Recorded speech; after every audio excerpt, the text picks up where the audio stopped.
All right, everybody, it is October 30th and back at it again out here at the farm and getting ready to hike in. So day before Halloween, I've always wanted a Halloween buck.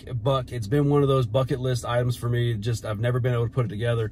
Might have it happen tonight. I think the scenario is really good tonight. It's been raining all night long and that system is finally moving out. It's right at 1 o'clock. It's 56 degrees and still a little hot here in Kentucky. I mean, that's the frustrating part, is we haven't had that true real cold snap. It has not been below freezing at all so far this year, but it's rained all night. I got one band still working its way out to the south, but once that gets past us, and that's why I'm still sitting in the truck, and that's also why I'm making the video today, or my intro video to this hunt, in the truck, because I'm going to be sitting 25-30 yards on the outside of this bedding area. But I'm going to hike in here to that oak flat that's got all the persimmon trees. I've got a mock scrape going to the right. Finally got some bucks showing up out here on this farm. So I'm going to come in tonight and replenish that scrape bottle with the Tink's Power Scrape Mock Scrape Finisher. So it started with the Mock Scrape Starter, and that's ran for about a week and a half. And now I'm going to put the Mock Scrape Finisher in that scrape. I'm going to pull that card to see if anything's hitting it right now. Then I've got the trophy buck from Tink's. I'm going to introduce that into my hunting scenario tonight. And then probably most important are the smoking sticks with the Tink 69. One, I mean, this is kind of a 3-in-1 purpose. First and foremost, it's a wind indicator for me. You know, I'm 25 foot in the air. I'm supposed to have a perfect south-southwest wind tonight, which will be blowing back towards the direction I'm coming in from and away from that bedding area. But I'm also going to bring the black rack and the extinguisher tonight. So it's been my experience that if I go to hitting that black rack just on a blind call, if a buck hears that, they know exactly where it came from. A buck can pinpoint that sound just like that. But they also know that they're going to try to circle around and get into the wind of that to try to scent check what buck that is. So again, I'm completely phased out. I have all the phase system on tonight. My clothes are freshly washed in laundry detergent. I've taken a shower in the phase system. I've got the body lotion on. To me, guys, the phase system doesn't work if you don't use the lotion, because what is scent? Scent is your skin molecules floating through the air and, you know, from dander. And if you can keep your skin moisturized, that's that much less dander that's actually getting put into your hunting scenario or going downwind. So I'll lather my arms up and anything that's exposed again when I get back there before I put my coat on and stuff. But I'm completely phased out.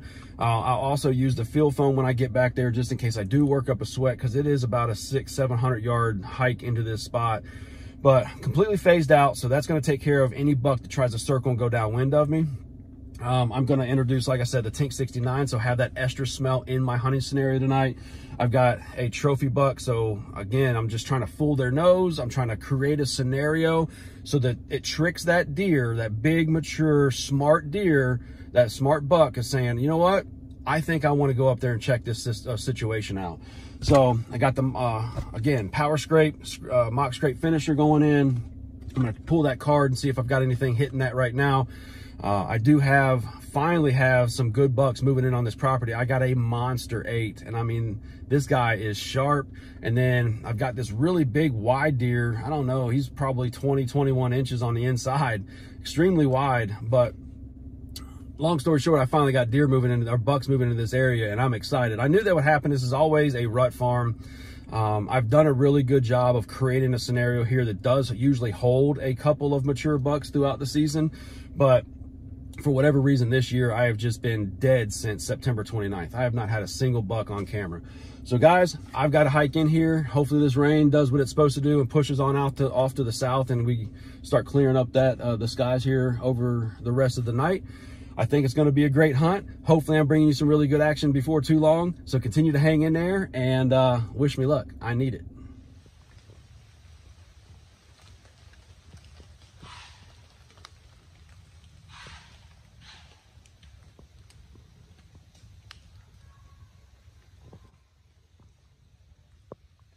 All right, so it's right at 2 o'clock. Finally got in here and all set up. I was in a standoff with at least 6 deer as soon as I got up on this ridge top. I don't know if they were bedded down right over here or if they were on their feet moving this way, just because it's on the back end of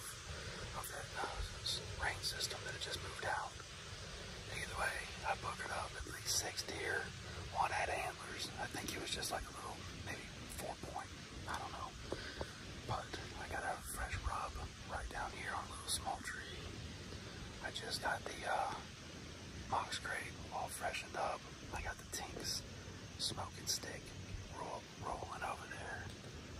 So, I mean, it's early. It's only 2 o'clock. Plenty of time for those deer to work up and come back this way. I just got to be quiet, settle in here, and hopefully I don't booger them again.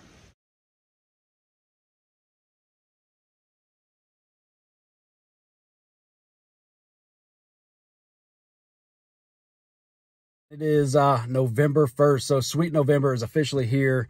And as you can see, I'm out at the drop zone. Brought the four-wheeler, got, let's see, 600 pounds of corn, 4 bags of 30-06. I got a mineral rock, or trophy rock, and then several cameras. I got the plot pod, so I'm going to deploy the plot pod. I'll show you why here in a minute. And then I've got a mock scrape kit from Tink's that we're going to put in. So I'm really going to kind of go into detail on the location of why I pick out the location I do for a scrape, and then kind of what that scrape, you know, to entice that deer to, or that big buck to come in and check it out, what I do to make that happen. So guys, we are literally 2 weeks away from the Kentucky gun opener, Modern Gun. It's kind of hard to believe, but that's why I'm out here. I haven't spent any time out here on this farm this year, but that's probably mostly because it sets up best for gun season. It's just really hard the way this thing lays out to get that deer within 30 yards of you. So guys, I'm gonna hike back here. I'm gonna start getting some work done, and hopefully we'll start getting some really good intel off of this place here over the next week or so. Stay tuned.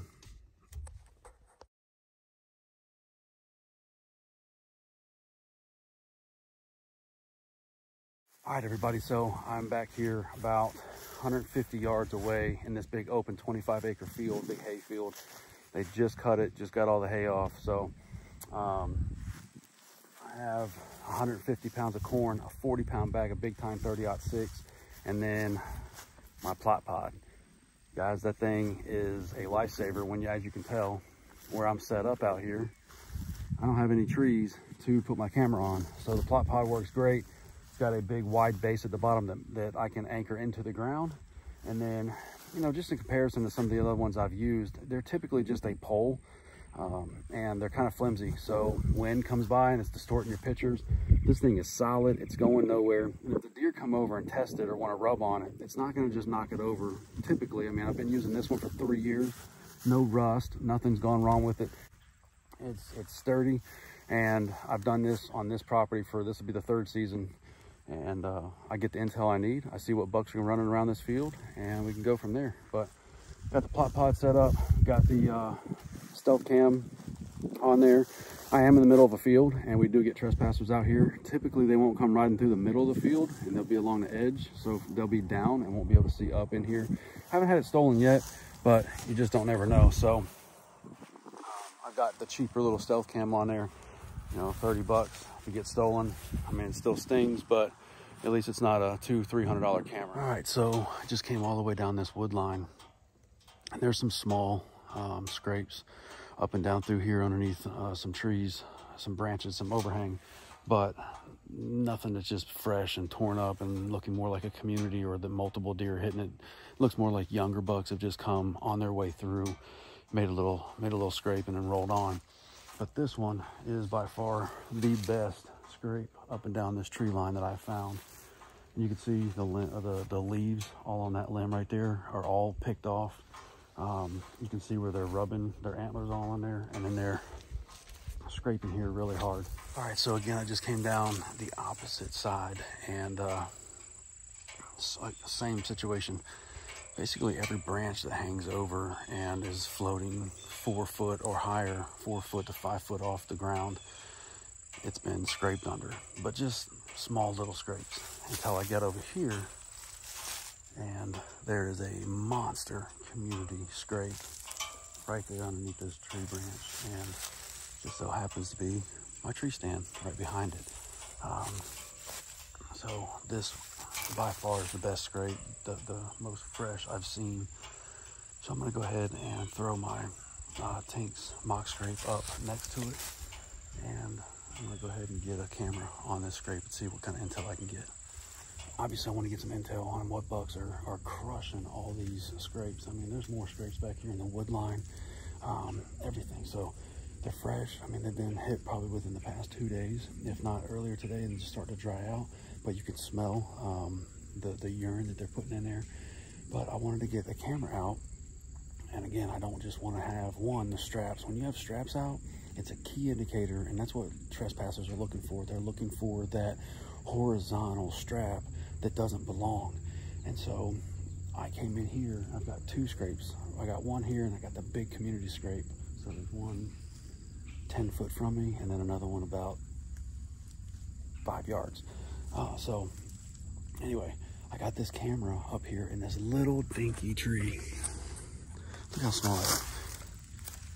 Not very big, but boom. The ultimate camera mount allows me to put this thing secure anywhere, way up here in this tree, and then it's not just sticking out. So now I'm gonna be able to get the intel that I'm looking for, but not have the camera just totally sticking out to where, you know, if somebody drove by and saw that scrape, they're gonna be looking for a camera to be on that scrape. And so if I just put it on one of those big trees with a strap, they're gonna see the strap because it doesn't belong, and they're gonna snatch my camera. So at least this, you know, 5 yards from the scrape, the main scrape itself that I want intel from, 10 foot from this scrape right here. So either buck comes, either one of these scrapes get hit, I'm gonna get a picture of what buck's hitting that and utilizing it. But at the same time, it's not just exposed, sitting out in the open. So guys, if you are not using the ultimate camera mount and you're running cameras for intel, you're missing out. Go check them out, ultimatecamramount.com. All right, everybody, it is November 2nd, and it's about 44 degrees. And I don't know, I've been contemplating this all night long, but I found all of that sign yesterday, all of them rubs, scrapes, and that's the most activity I've seen. And I mean, it's active. And so talked to Drew this morning, and I was like, man, do I go and try to set up on this situation? Because my tree stand is right there, but there's no shot out into the field from that tree stand without going in and cutting limbs, in which they're literally scraping on the limbs that I would have to cut. So I think what I'm going to do based on my wind is set up a blind about 20 yards up, back towards the back of that field in that wood line, giving me visibility of that scrape line, and get after this deer. I asked him, I was like, man, do I wait until gun? Because again, this thing's just really set up for a modern gun situation. But we were both like, no, man, you gotta go. When you've got the fresh sign, you've got to hunt that fresh sign. And so I'm headed out. It's 10:30. Like I said, 44 degrees. Deercast has it as great conditions the last 3 hours of the day. So I'm gonna hopefully get all the way out there, get set up and everything before noon, and just sit until dark, or hopefully have one of these bad boys come in early. I have no idea what it is, but I can tell you this, whatever's up there, they are tearing up that scrape line. I've got the Buck Wild pads from Tink's that I'm going to use to drag in behind me, so I'll leave a good stream of scent all the way across that field from where I walk in, and I'm going to hook a left and go back over the other side. But anything that comes over on the right side should hit that freaking scent line and direct them right to me. So I've got the Buck Wild pads I'm going to use as a drag. I've got the regular Tink 69 that I'm going to load up in these different scrapes on my way in. And then last but not least, I've got the ultimate weapon, and that is the Black Label from Tink's. And that is the best of the best estrus urine that I've ever used. It's a little pricey, but if you want a true scent that these bucks cannot resist, that's it right there. So I got my Tinks in hand, guys. I'm headed in. Like I said, I'm gonna go to the right side of this field on the other side of the hill, work my way in, and then work myself across from where I put that corn pile, and then down. I'm gonna set up about 20 yards down from that big scrape line, and hopefully give myself a really good opportunity. So keep hanging in there. All right, so it's right at 20 after 12, so a little later than I wanted to be, but still worked out good. I got in clean, didn't bump nothing out. And I checked the camera up in the middle of the field. that I have on that corn pile already had a ton of doe and a little 7-point, big body, but little 7-point, looks like 7-point. And then I got down here and I found this little spot tucked back into this little thicket. I've got vines growing up all around me. I've got the overhang of this big oak tree, and then I'm 10 yards from this first little scrape, and it has fresh pea in it. And then I'm about 35 yards, 40 yards from the big scrapes that are just down here, down this wood line. So I pulled that camera, and guys, within less than 24 hours, I had, oh heck, to be honest with you, less than 4 hours of putting all that in last night. Granted, I came out fully phased out, so I used my scent control before I got down in here. And then within 4 to 5 hours, I had deer hitting that Tink's mock scrape. So again, I used the Tink's finisher because it's already an established scrape. So that just should entice these big bucks to come through. And I got at least 2 different 8-points that hit that this morning. So the does are hitting it. Bucks are already showing up. Guys, I'm feeling great. My wind's perfect, shooting back out into this field away from all this. So I've got a fresh rub right down here.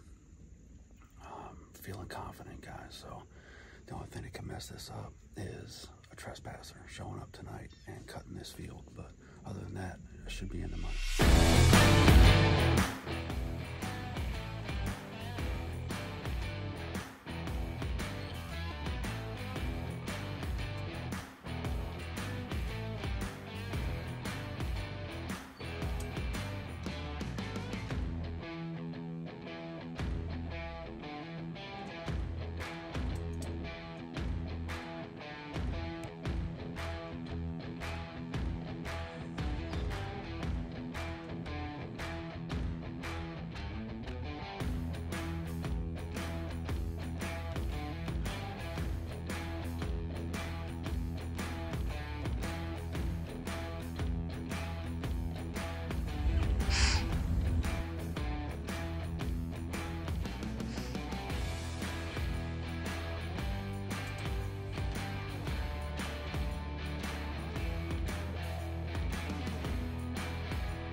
All right, so made it back to the truck, and had to sit there for a while, let this field clear out, but got pretty interesting right at dark.